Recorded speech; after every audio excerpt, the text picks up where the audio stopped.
Uma saudação amiga a todos os colegas do grupo desse canal, dessa nova etapa volvida ao ensino de contabilidade.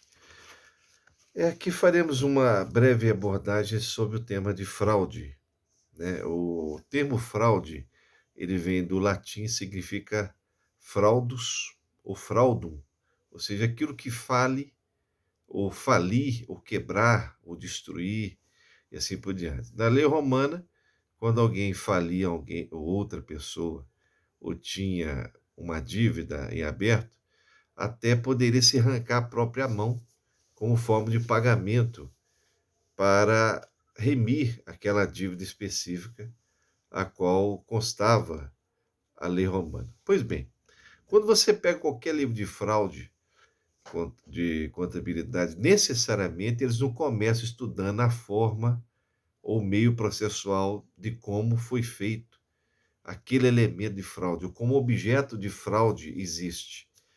Todo livro de fraude começa com os princípios da maldade, ou melhor dizendo, como que o mal, ou como que a maldade pode existir no ser humano. Então, se você pega, por exemplo, o livro de fraude do Lopes Sá da década de 80, ele vai traduzir muito bem e vai começar falando sobre os vícios humanos, né? Quais são as causas de fraude? E lá Lopes Sá tece diversas causas, entre elas o vício em droga, o vício em jogo, ou mesmo a falta de ética em pagar as pessoas, a falta de disciplina, e aí vem uma série de elementos, né? Pois bem, para entendermos bem a fraude, nós temos que entender muito bem, por isso que eu preparei aqui para vocês esse tema. O que, que seria a origem do mal? Por que, que alguém frauda terceiros? Por que, que alguém frauda o erário público? Por que, que alguém frauda uma empresa? Por que, que alguém lesa a terceiros? E surge o problema do mal. O mal existe. O mal existe. Então eu peguei uma referência de Santo Agostinho para a gente ter uma noção de quais seriam as origens do mal, né? Então ele começa muito bem dizendo o seguinte: é um diálogo entre Evódio e Agostinho, o qual Evódio pergunta: peço-te que me digas, será Deus o autor do mal? Aí Agostinho diz: dir-te-ei, se antes me explicares a que mal te referes, pois, habitualmente, tomamos o termo mal em dois sentidos. Um, ao dizer que alguém praticou o mal, outro, ao dizer que sofreu algum mal. Então, aquele que pratica o mal, necessariamente, é mal, mal com U. E alguém que sofre o mal. Por que, que esse mal existe? Na leitura da origem do problema do mal, ou melhor dizendo, da origem do mal, Agostinho fala muito bem sobre a questão da punição da justiça. Por que, que uma lei existe? Ela existe porque ela quer coibir o mal ou porque o mal existe? Então, ele entra muito bem na questão da instrução. Ou seja, toda instrução é um bem. Ele fala muito bem isso. Porém, ele diz muito bem que se a instrução vem da inteligência, claro que quem não segue a instrução pratica o mal. Fazer o mal não seria outra coisa, diz Agostinho, que renunciar à instrução. Então, a fraude começa por aí. Toda fraude é uma quebra do bom ensinamento. Toda fraude é uma quebra de inteligência. Geralmente, quem frauda ou quem faz o mal é um sujeito, em termos mais radicais, sem inteligência, um sujeito burro. Quando nós dizemos alguém agiu sem inteligência, alguém se desesperou, alguém agiu por impulso, é uma pessoa que age contra a instrução. Mas por que, que nós agimos o mal? Então, Santo Agostinho entra na questão da razão do mal, dizendo que o mal ele é um tipo de paixão. O que, que é uma paixão? É um impulso desordenado. Ele chama esse impulso de concupiscência. Embora nós, na teologia, estudemos concupiscência como uma forma que todo ser humano tem de desejo desordenado. Você tem um desejo desordenado, por exemplo, para a mente, para o corpo, para o sexo, para a alimentação, para o uso do exercício, assim por diante. Todo ser humano tem essa tendência à moleza, ou a tendência a exagerar no sexo, ou a exagerar no mau pensamento, assim por diante. Pois bem, ele comenta que a concupiscência ela faz com que o mal haja sem temor. E o bom haja com temor. O que, que é isso? Quem é bom, quem não frauda, é porque tem medo de fraudar, sabendo que será punido pelo mal, ou sabendo que alguma coisa quebra a lei natural, ou seja, a justa noção das coisas. Então, por exemplo, por que, que eu não vou roubar alguém? Porque eu aprendi, fui instruído, que roubar é um mal, é uma tendência baixa de pegar algo que não é meu, uma desordem. Se eu tenho algo, eu trabalhei para ter, eu não preciso de roubar nada de ninguém.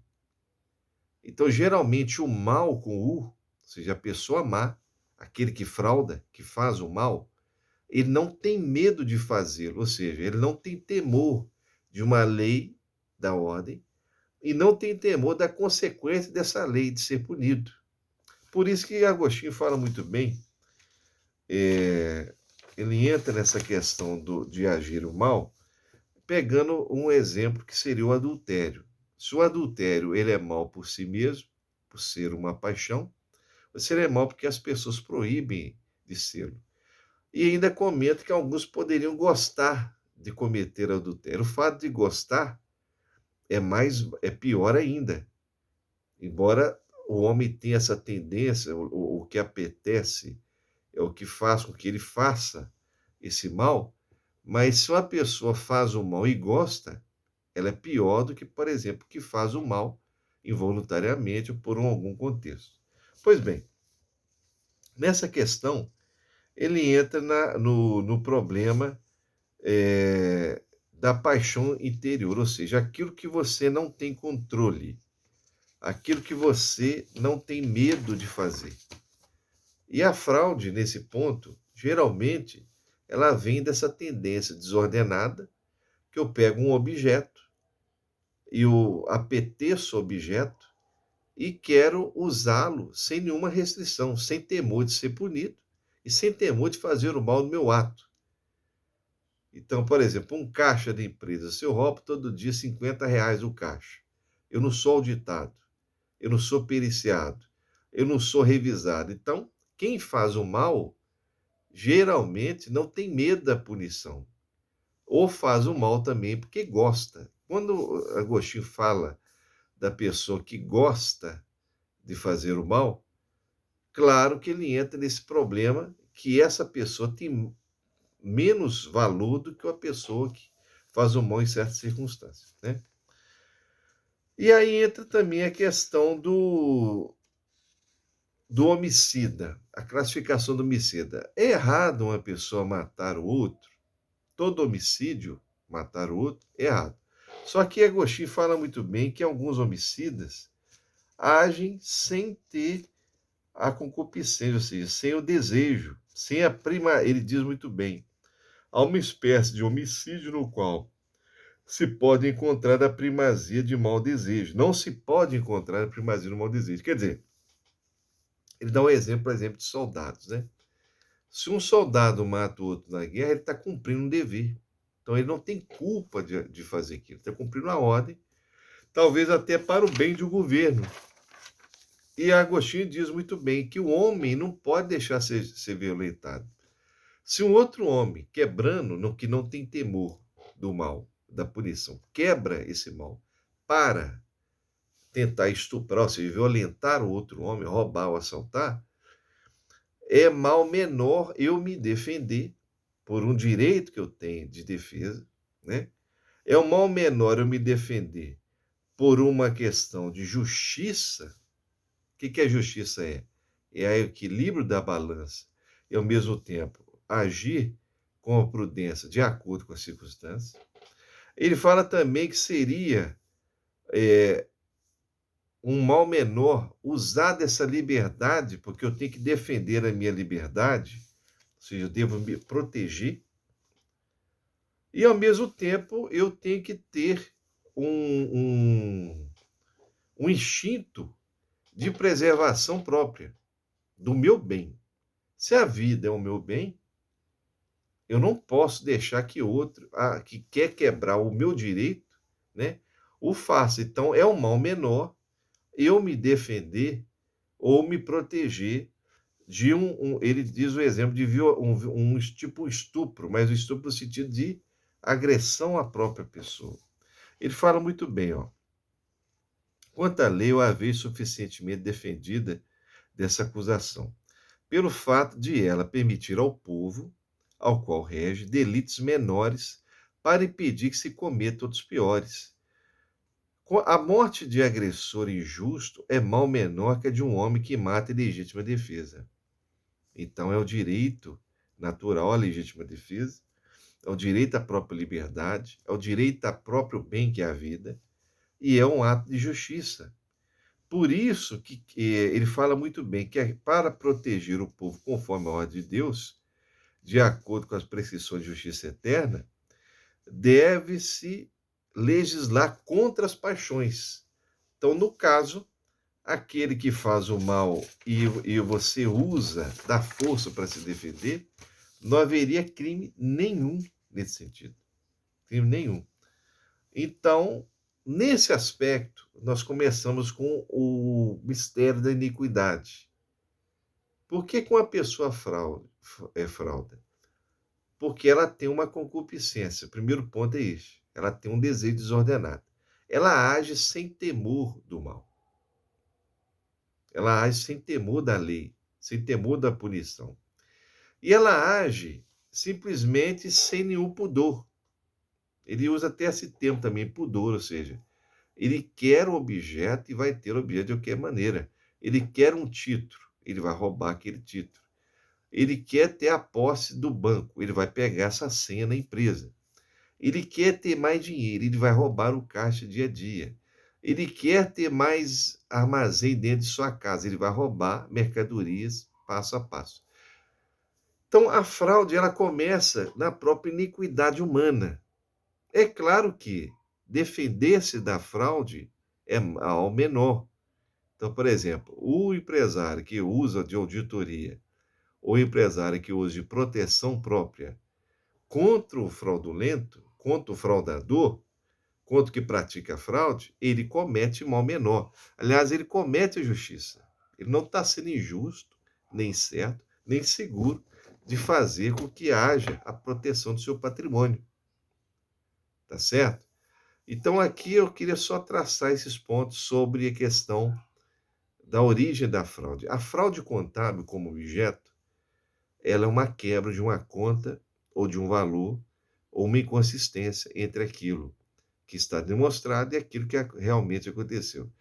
Na doutrina lopesista, o professor Lopes falava muito bem que toda fraude, todo erro, não deixa de ser uma fraude.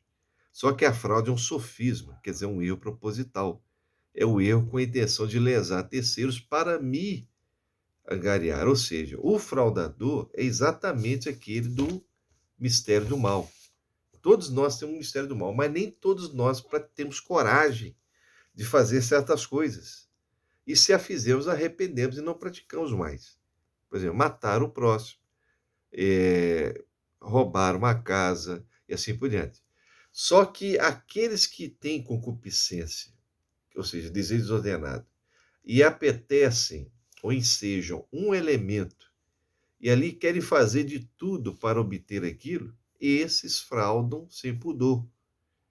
Eles fraudam para cometer injustiça, eles fraudam para manter a sua concupiscência, eles fraudam quebrando a regra do direito, e eles fraudam, acima de tudo, quebrando a exatidão das contas. Ou seja, o fraudador é aquele que não tem limites para a sua desordem. Ele quer fazer o mal e objetiva um elemento financeiro ou patrimonial, que não precisa ser só caixa, pode ser também um contrato, pode ser ações, pode ser a participação na administração da empresa, pode ser até o trabalho humano. Ele pode fraudar um outro colega, quebrar um colega dentro da empresa, para se locupletar-se do cargo.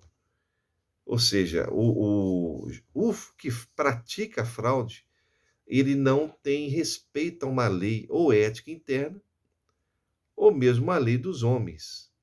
Há fraudadores que não praticam fraudes ostensivas, de roubar, de lesar, de destruir. Só que eles praticam outro tipo de fraude, que é de não respeitar o colega, de ter vícios com o colega, de perseguir o colega, de não permitir que ninguém trabalhe no setor dele. Esses tipos de fraudadores, Santo Agostinho comenta sobre o pecador. No seu interno, eles terão a sua punição para com Deus. Só que para com os homens é necessário provar internamente que há realmente o complô para que a pessoa seja punida, né? Então, toda a fraude ela começa com um instinto mau do ser humano, um vício humano. Esse vício é causado pela concupiscência. Ele é permitido pelo livre-arbítrio. E o que faz não tem medo de punição. Porque, na realidade, ele deseja algo e, acima de qualquer regra, de qualquer pessoa, ele vai ter aquilo até contra as leis normais de evolução humana, que seria, por exemplo, você enriqueceria mais à medida que você trabalhasse mais na empresa, né? Ou você teria mais dinheiro à medida que você trabalhasse mais no seu escritório. Só que como o objetivo da vida não é necessariamente acumular, é cumprir o dom de Deus, essas pessoas não têm essa visão. Então agem injustamente, sem pudor, como dizia Santo Agostinho. Bom, é isso, gente. Um abraço para vocês. Até a próxima, se Deus quiser. Fiquem todos com Deus. Paz e bem.